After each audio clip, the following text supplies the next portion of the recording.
अचो अचो अचो माई मर्द धिवर ढगा जेके वॻा खपनि अचो। जंहिंजी थुलियूं ससियूं नुंहरनि खे वॻा नथी वठी ॾियनि उहा नुंहर बि अची मूंखां वठो। जंहिंजी हॾनि जी टोर नुंहरियूं ससुनि खे नथी सवनि उहा ससियूं बि अची वॻा वठो। ओ मुच्छरे हा दादी मथे ते अच ॾिसो तुंहिंजा लटा। ॾाकड़ियूं घणी आहिनि? अची तो या बंदूक खणई? अच्छा तो न तीसो छो थी करी? ही छा पियो करी? परेशानी थई छा काई?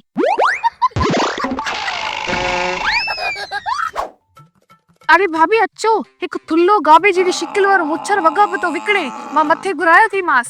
अरे गाबे जहिड़ी शिकिल वारो मुच्छर न ढेंबो शिकिल वारो मुच्छर हूंदो। अरे अचो केड़ो भी जानवर हुजे वॻा ते ॾिसूं।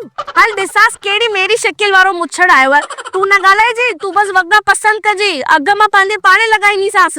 अलाए निभाबियूं वठनियूं अलाए न मगर टंगू खड़ी मथे तो चढ़ा। मकान जाइ त ॾाढी सुठी ठाही अथनि अलाए खुड ते जाइ ठाराई अथनि।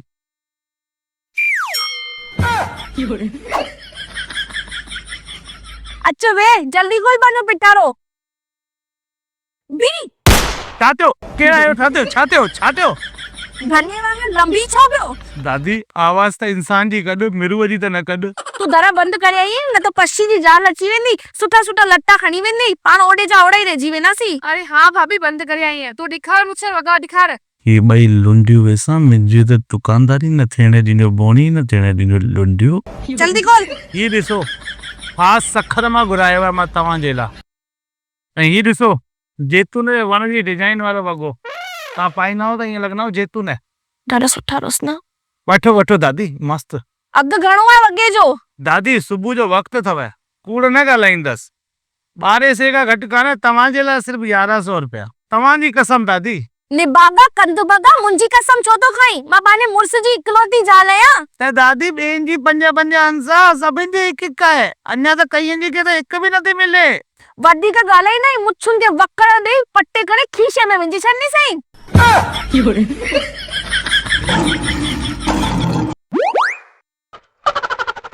ते सिद्धो सिद्धो ॿुधाए न घणे जो लॻाईंदे? अरे दादी हिकु ई अघु त ॿुधायांव 1100 जो लॻी वेंदव। अंदर हिकु स्क्रैच कूपन भी अथव हुनखे ईअं स्क्रैच कर जाओ त 10,000 तक जो इनाम भी निकिरी सघंदव तो। खुद दर गोड जी पोटलियूं ठाहे करे पिनी पियो ऐं असांखे 10,000 जा कूपन ॾींदे फ़कीर। हिकिड़ो ई अघु लॻाए 50 रुपया ही 10,000 जो कूपन रख तू पाण वटि। अरे बी मुच्छड़ 60 रुपए जो लॻाए लाए।